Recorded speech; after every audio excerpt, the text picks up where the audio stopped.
한국은 최종 예선에서 가장 큰 라이벌이다. 기는 요르단의 셀라 감독이 경기 전에 한 말입니다. 정말 말도 안 되고 창피하기 그지없네요. 한국이 요르단의 라이벌이 되었다니.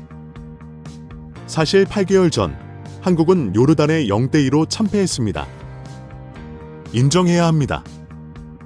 한국이 그 경기에서 졌기 때문에 요르단이 우리를 라이벌로 여기는 걸까요? 8개월이 지났음에도 피파 랭킹 차이는 여전히 크죠. 한국은 23위, 요르단은 68위입니다. 물론 이 랭킹 차이가 한국의 압도적 승리를 보장하진 않습니다. 2라운드에서 한국이 요르단에 제대로 된 교훈을 줬다면 라이벌이란 표현을 쓰지 않았을 겁니다. 한국은 더 약한 상대로 여겨지는 팔레스타인과의 홈 경기에서 0대0으로 비겼고 오만과의 경기에서도 간신히 이겼죠. 이런 결과로 인해 그들이 한국을 라이벌이라고 부르게 된 겁니다. 우선 한국, 이라크, 요르단이 3위를 다투고 있는 건 사실입니다. 만약 한국이 3위로 밀려난다면 월드컵 본선 진출 기회를 잃고 플레이오프를 치러야 합니다. 믿기 힘들고 정말 고려할 수 없는 상황이죠.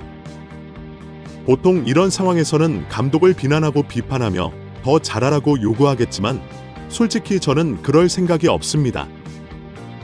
국가를 위해 봉사하는 사람에게 뭘 더 바라겠습니까? 지난 두 경기에서 특별한 전술은 보이지 않았고 대부분의 전문가들은 그가 울산 현대에서 성공한 전술을 국가대표팀에 적용할 것으로 예상합니다. 마음의 준비를 하세요. 꽤 지루한 경기를 볼 수도 있습니다. 한국은 중동에서 많은 골을 넣는 경우가 드뭅니다. 2018년부터 보면 레바논 원정에서 무득점, 이란 원정에서 한 골을 넣었죠. 놀랍게도 2021년 이라크 원정에서 3골을 넣었습니다. 그 후 레바논 원정에서 1골, 시리아 전에서 2골, UAE 전에서는 무득점 패배를 기록했습니다. 최근 5번의 원정에서는 간신히 3골을 넣었죠. 사실 요르단 같은 팀을 상대로 한국은 승리뿐만 아니라 최소 3골은 넣어야 하지 않을까요? 자, 좀 더 자세히 살펴봅시다. 요르단의 잔디는 어떨까요? 김한 기자에 따르면 직접 확인해본 결과 잔디 상태가 나쁘지 않다고 합니다. 그는 상암 경기장 잔디를 좋다고 한 적이 없는데 이는 요르단 경기장이 상암보다 훨씬 좋을 수 있다는 뜻이죠. 경기장은 80년대 동대문 운동장이나 효창 운동장과 비슷해 보입니다. 요르단은 한국보다 약간 작은 면적을 가지고 있습니다.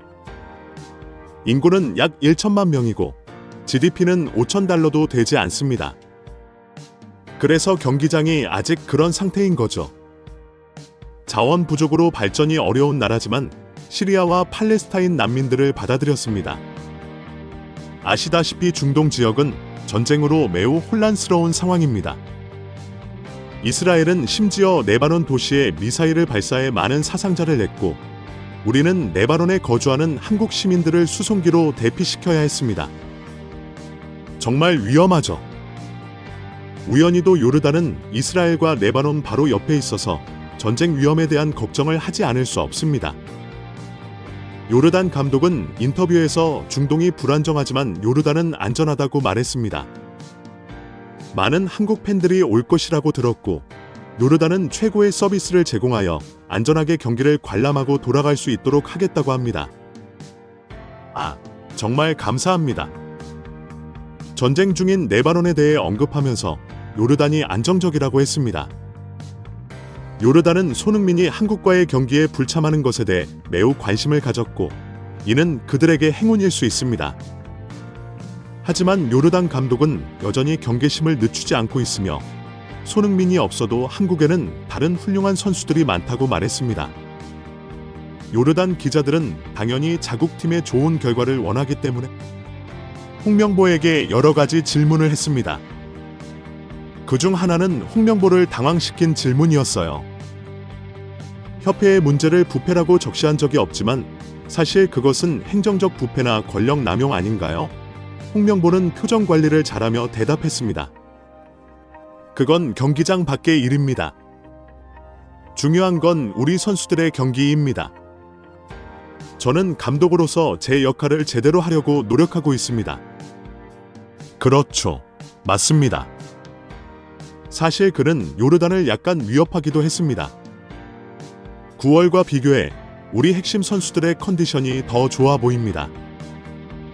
유럽과의 시차나 비행 시간도 유리하고요.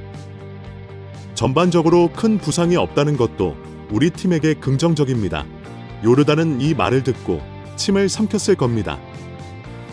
한국의 요르단 패배는 단순히 당시 선수들 간의 문제 때문만은 아니었습니다. 그 경기에서 김민재가 경고 누적으로 출전하지 못해 역습을 막지 못했죠. 당시 중앙 수비수는 김영권과 정승현이었습니다. 김민재가 있었다면 상황이 달라졌을까요? 김민재가 출전하는 경기에서 중동 팀들의 득점은 매우 낮습니다. 홍명보는 중앙 수비수 출신이라 그 포지션에 대한 확고한 철학이 있을 테니 수비를 더 안정적으로 만들 수 있을 겁니다. 요르단은 주요 선수들을 모두 소집했습니다. 유럽에서 뛰는 유일한 선수이자 한국전에서 골을 넣었던 알타마르가 지난달 발목 인대 부상을 당해 회복 시간이 필요한데도 소집되었습니다. 그가 소집된 것을 보면 현재 의료 기록에는 문제가 없는 것 같습니다. 주전 공격수도 갈비뼈 골절로 재활 중이지만 소집되었습니다. 하지만 우리가 정말 이런 선수들 하나하나를 기억해야 할까요? 우리 선수들이 잘하면 그만이죠. 아마 한국이 이 경기에서 지기를 바라는 사람들도 있을 겁니다. 죄송하지만 저는 여전히 한국의 승리를 원하고 응원할 것입니다. 모순될 수 있지만 감독과 선수를 별개로 봐주세요. 그래서 김민재가 제대로 못하고 수비가 불안정해져 실점하고 황인범과 이재성 같은 최고의 미드필더들이 중원에서 밀려 고전하기를 원하시나요? 파리 생제르맹의 핵심 선수인 이강인이 있는데도 팀이 지길 바라시나요? 정말로 저는 그걸 받아들일 수 없습니다. 이건 정신력의 문제입니다. 게다가 선수들은 감독과 갈등이 없고 승리를 위해 복수를 위해 최선을 다할 겁니다. 어떻게 패배를 응원할 수 있겠습니까? 저는 받아들이겠습니다. 갑자기 180도 전술 변화가 있다면 시각이 달라질 수 있겠죠. 하지만 그런 일이 일어날 거라고 믿는 전문가는 거의 없습니다. 손흥민이 참가하지 않고 출전하지 않지만 경기는 명단으로 하는 게 아니니까요. 손흥민 관리 측면에서 새로운 선수들에게 기회가 왔습니다. 황희찬이 왼쪽 윙어로 뛸 가능성이 가장 높습니다. 맞아요. 그가 원하는 포지션이죠.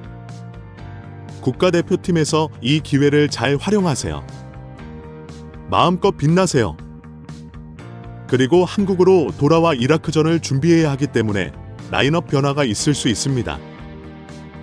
요르단전에서 무엇보다 명성있고 컨디션 좋은 선수들을 출전시켜야 합니다. 대표팀 초집 영상, 초집중 영상을 보면 모든 선수들이 매우 즐거워 보입니다. 놀랍게도 황희찬은 매우 안정적으로 보입니다. 아마도 지난 시즌 울버햄튼에서 많이 뛰지 않아서 지금 최고의 컨디션일 수 있겠네요. 홍명보는 손흥민이 없는 상황에서 김민재에게 주장 완장을 줬습니다. 2년 후면 김민재가 팀의 진정한 핵심이 될 수 있겠죠. 복수전이 다가왔습니다. 요르단과 오만이 모두 중동에 있지만 위도가 매우 다릅니다. 그래서 요르단은 지난 5번의 원정처럼 덥지 않을 겁니다. 낮 최고 기온은 28도에서 29도 정도이고 저녁에 경기가 열리므로 축구하기 이상적인 날씨일 겁니다. 무엇보다 우리는 부상 없이 깔끔한 3대0 승리를 응원합시다. 경기는 목요일 밤 11시에 열립니다. 대한민국 축구 국가대표팀을 응원합시다. 파이팅! 시청해 주셔서 감사합니다.